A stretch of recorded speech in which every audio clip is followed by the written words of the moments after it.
Okay. Hi, I'm Ria. I'm an intern right now, and I just thought that there's some topics that are really difficult for most of us to understand because you don't find one source where everything is given really clearly. And for me, I like resources that are really concise, crisp, but make sure that I understand the concepts really well. So I just thought that maybe I could help at least one medical student to get through the important or the difficult topics. And today I just thought that we could discuss about achalasia. It's a motility disorder in the esophagus. And so before actually starting to talk about achalasia, I wanted to actually go ahead and discuss a little more about the anatomy and physiology of the esophagus, because the landmarks and there's some basics that you really need to know which make the understanding of the complete subject so much more easier. So, okay, getting to the anatomy. Okay, in the gut, basically, you have a few layers of your of the wall. Okay, there are few layers in your wall, and in the first year you might have learnt it, or if you are in your first year, you might. But the way it is taught in your first year is going to be too much into deep, like really deep. And for me, I actually didn't pay attention in this part. So, anyways, so when you eat, your food goes here, your pizza or burgers or whatever, it's going to be on this part, and the first surface that is going to touch that is going to be the mucosa. So mucosa has another few layers, which will be epithelium, your lamina propria, and muscularis mucosa. Then below mucosa there is submucosa. Now submucosa means under mucosa.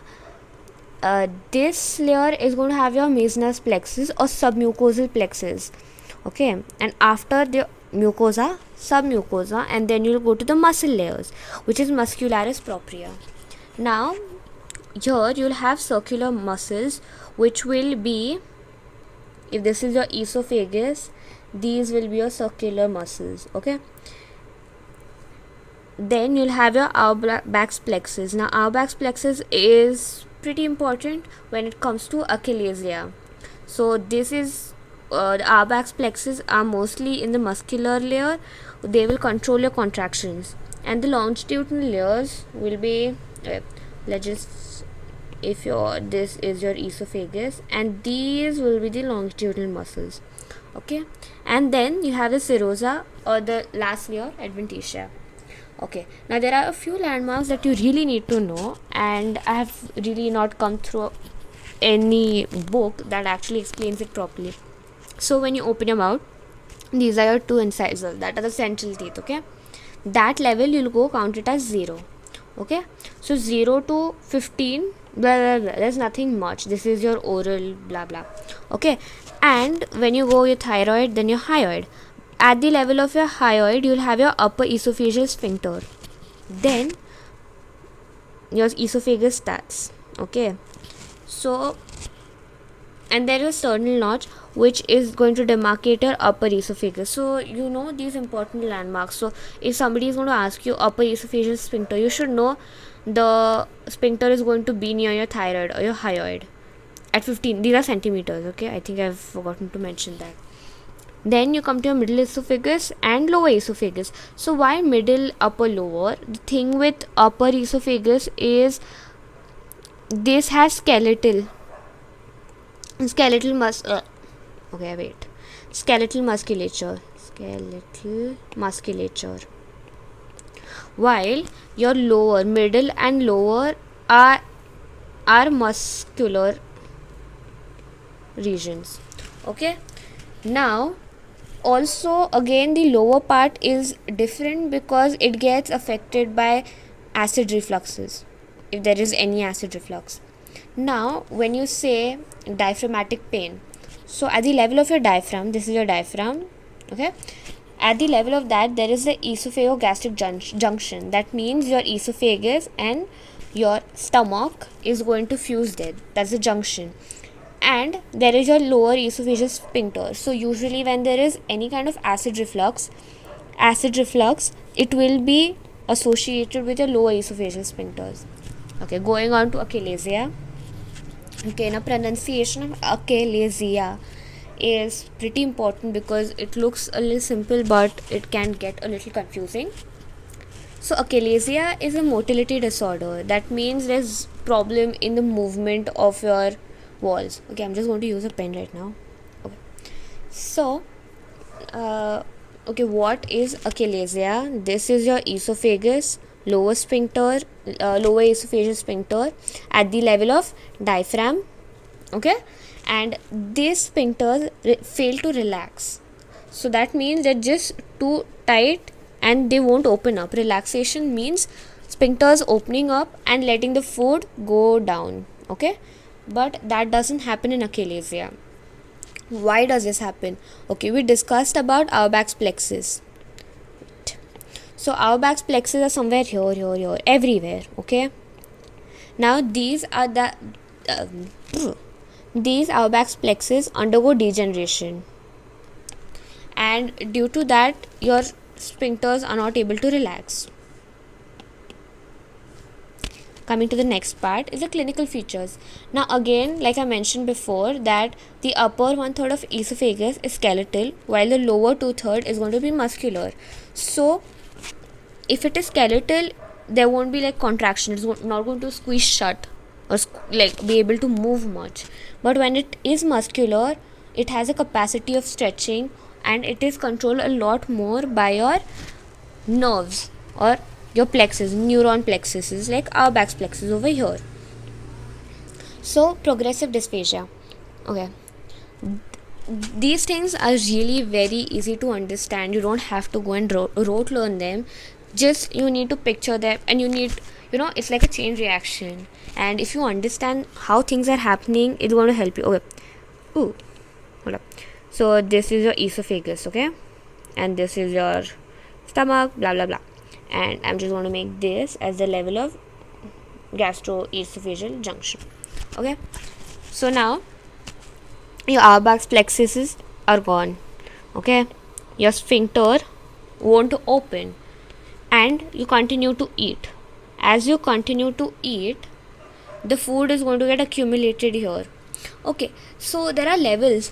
When you say your lower esophageal sphincter fails to relax, that means that first it could be, if this is normal, it could just mean that this much or a little bit food is still going in. The level of relaxation and the gap between your sphincters or the opening that will allow the food to go into the gastric region is going to differ. So you will say that there is progressive dysphagia.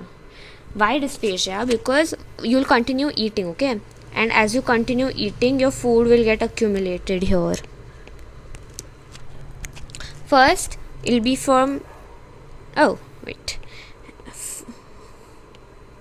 from liquids to solids. I've done a little wrong over here. Let's just do this. It's from liquids to solids. Progressive dysphagia. Okay, now chest pain. Why is the chest pain? As you continue to eat, this balloon is going to go up. Okay, and around. Okay, so as we discussed, your gastroesophageal junction was at the level of diaphragm. And above your diaphragm, that means the whole part is your chest cavity. As your esophagus continues to increase in its size, it's going to apply pressure on every structure around it. So that means there will be chest pain. Also, now that the food is not going in your stomach, it's just accumulating here, it is going to have reflux. Reflux as in is going to come out of your mouth like a vomit. Okay, but as the food is not entering your stomach, everything that comes out, it's going to be undigested, because food ka digestion, it starts inside your stomach. Weight loss. So why weight loss? Again, because very minimal food is going to go inside your stomach and give you nutrition. It's going to come out of your esophagus. There's going to be dysphagia. You won't feel like having much food. And again, there is nocturnal cough. How to diagnose it? So there are 3 to 4 things. Okay, the first thing, you're going to do endoscopy. Why endoscopy? Is because endoscopy is going to make sure that you rule out other causes, which can be mechanical obstruction, that is obstructing the inlet and not letting the food go inside the stomach, or any structural abnormalities like webs, rings, different things. And barium swallows. Now barium swallow is like you have x-ray, and the barium meal, the barium swallow, the substrate that you're going to drink after that, it is radio opaque, radiolucent, I mean. Okay, so when you and so when you have your barium meal, you can have a bird's beak appearance. That means the food is going to go in the esophagus, is going to show dilation, but there will be a narrowing, this region of narrowing, which is the narrowest part, is going to be where the lower esophageal sphincter is there. Okay, and manometry. Now manometry is the most definitive, but it's a little more costly, so you will go for it the last. Okay, so in manometry, what you study is the pressures and how much it's relaxing. So esophageal manometry. Okay, so at rest, if this is your normal, okay, if this is a normal, at rest in achalasia, if they're normally shut so close, okay, in achalasia they'll be shut that close only, but this resting pressure that they are shut against is really high. Okay, now this is your esophagus, and when you swallow something, this is supposed to relax and open up. This region is supposed to open up, but there is incomplete relaxation. They may just relax a little bit, and not a lot of food might go in. Peristalsis.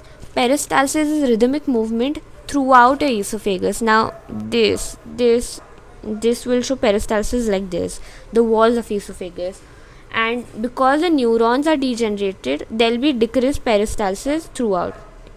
Okay, so what is the best? Once you've done barium swallow, you get this appearance. You've done your manometry, you think yes it is achalasia, and you get the bird's beak appearance. The lower esophageal sphincters are shut really tight at resting. The best diagnostic tool is going to be your endoscopy with biopsy. Now why biopsy? When you do your biopsy, you're going to see that your Auerbach's plexus are missing, okay, or degenerated. So that is the reason you do that.